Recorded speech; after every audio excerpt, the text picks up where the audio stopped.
Hi, this is another occupational therapy video. Today we're going to be looking at the developmental skill of crossing your midline. So crossing your midline is having one part of your body and being able to cross over the imaginary line down the centre of your body. So for some children it is difficult to get a hand from that side right over to the other side. You might have seen it if some of your children were doing the tracking skills, that things drop off when they get to the midline. It might be why it's tricky for a child to not have a dominance. It might be because of other things that have happened, but midline crossing is a really good stimulating exercise, and there are lots of nice ways to encourage it. I'm just going to talk you through a few today. One that is lovely, I'm not going to do it because my camera can't cope with me standing up and sitting down, is to do cross crawl. If you Google cross crawl, it's a standing up marching exercise, if your child's able to do that, where you take your hand to your knee or sometimes your elbow to your knee, and it really gets a very good midline crossing going. The ones that we're going to concentrate on today, and please don't worry, if you are physically prompting your child to do this, the mere action of them taking a part of their body to the other side is stimulating. So it's still a good exercise to do. So one of the things I'm going to suggest that you do, if your child is able, is to sit back to back with them. So they would be behind you here. To have two hands on something that's exciting, and to twist and pass it to them, expecting them to take it from you with both hands.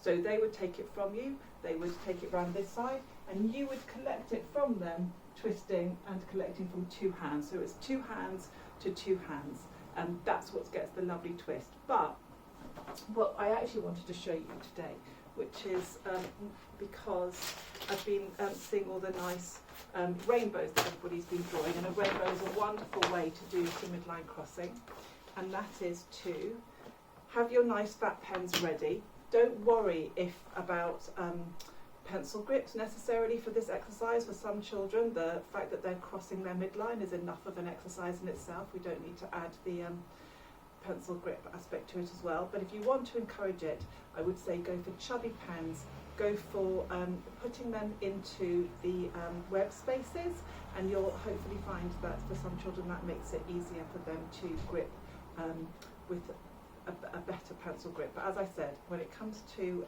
crossing the midline, we could just concentrate on one skill at a time. Have them sitting on a big piece of paper. That might be a newspaper, it might be some wrapping paper. You might be lucky enough to have some big paper, and encourage them with one hand to start over. Can you see how I've crossed right over? And hopefully you can see this, and then draw their lovely big arch. Take your next colour and draw your next lovely arch. Of course, if you've got paint, you can do this with paint.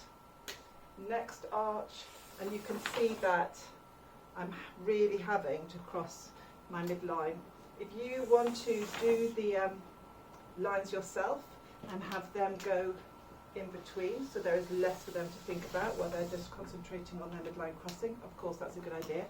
Now, even though we encourage a dominance, and that's often a good thing, it's very good for all parts of your body to be moving and all parts to be able to cross midline. So I would also suggest that you try the other hand for a change, just to do a bit of nice brain stimulating. But you can see that there is no getting away from crossing the midline when you do that. Similarly, you can do that up against a wall behind you and have your child drawing their rainbow right over. Some really big rainbows. Chalk on bricks outside gives you lovely feedback. That jiggity feeling when you're going over bricks gives an extra stimulation. Pathways in front of your house, if you can get out, are all lovely ways to cross the midline. So I hope you have fun with that and make some beautiful rainbows. Thank you.